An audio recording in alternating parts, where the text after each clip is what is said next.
The last couple of verses were concerned with karma. Karma is one of these intriguing ideas which we can pontificate endlessly about.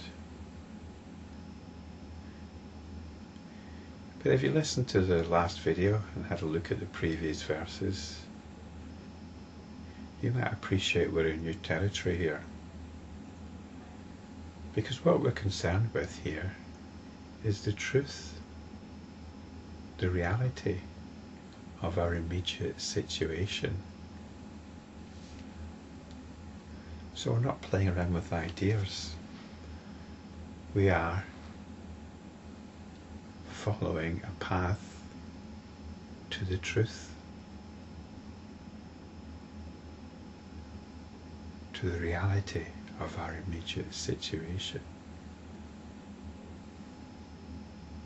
The reality of our immediate situation, in spiritual terms, could be described as ignorance. And once we realize the nature of this ignorance, we can come back to an even deeper reality, which is that which is referred to by the word enlightenment. So this is our path.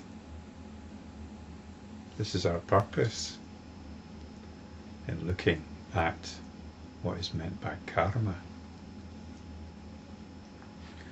Now our situation is this. We're caught up in notions of an external world. And we're told that this external world is dreamlike in nature. It is not the reality that we believe it to be. This is a state of ignorance. But why should this be? Why should we be caught up in this ignorance? And the reason, the factor here, is karma. Karma, as was pointed out in the previous verse, is actually part of consciousness. Karma is the nature of consciousness.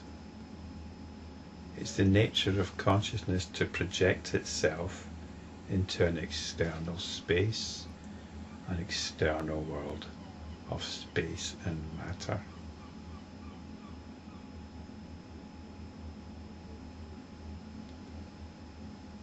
And then it spins a story that this external space, this external world, is experienced through sense perceptions. It might seem far-fetched or puzzling to question this, but if you consider the nature of dreams, we've got a clear example there of consciousness doing its thing, creating an external space with things and entities within it, which we believe we're experiencing through our senses. So, if you can appreciate the phenomenon of dreams, you can appreciate how perhaps our so-called consciousness of the waking state could be something similar.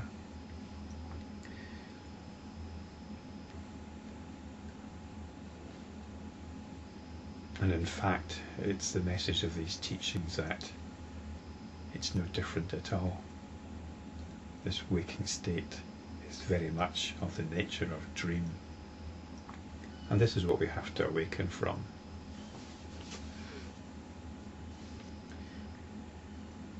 So let's have a look at the next verse, 523. While matter and Vijnanas pass into annihilation, karma abides with the being of the Alaya, which is not destroyed, whereby there is the union of matter and Vijnanas. Now this sounds a little bit intimidating perhaps, but it's basically summing up what I've been talking about. Vijnanas is our sense awareness, our awareness of sights, sounds and so on. And our sense awareness reveals to us, according to the story, the world of matter, the world of forms. As spiritual practitioners, we step back from this. We step back from the world of matter, the world of form. We step back from the direction that our sense perceptions are leading us out to. In other words, we stop projecting a reality out there. And this is enlightenment practice. This is what the enlightenment practitioner does. And this is done by coming back to our central immediate awareness, the awareness that is hearing this.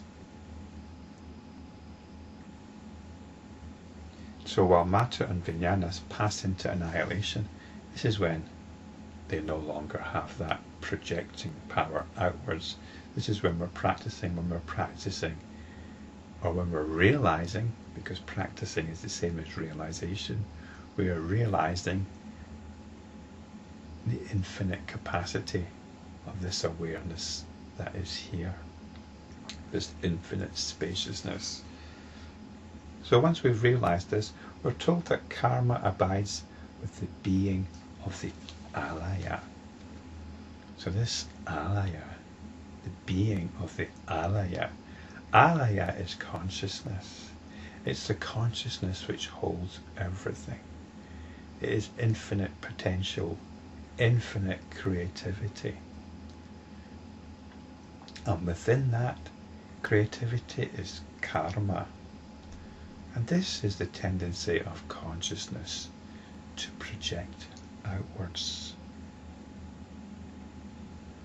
To project outwards into an identity. Into a world which that identity inhabits. So the Alaya is not destroyed because that is the absolute. Alaya is awareness, the awareness which is aware of everything. And this is what we come back to as enlightenment practitioners. So we're stepping back from the world of the senses and what the senses apparently reveal.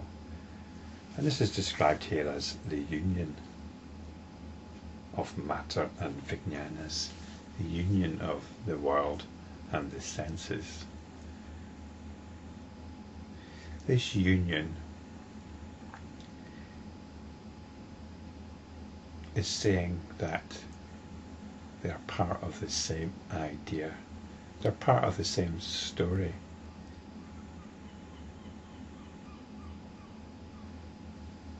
We've got rid of the notion that the world is something revealed to us by the senses. If you've just tuned into this channel for the first time, that might sound quite outrageous, but this is a theme that's been chiseled away at over many videos. There's no coherent explanation for sense perception. There's no coherent explanation for the story that our sense perceptions are revealing an external world. It just doesn't add up. But I invite you to look into that yourselves.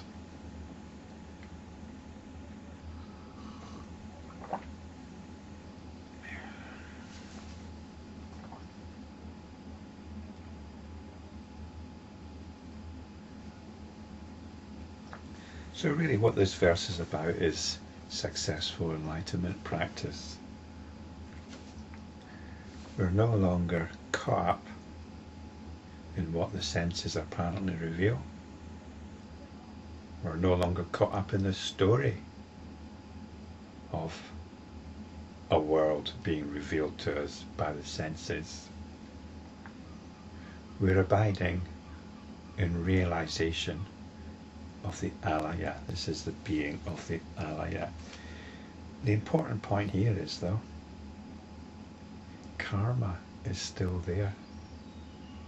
There is always the possibility, and in fact it's inevitable really, that consciousness will once more project itself outwards into this world of matter and the senses.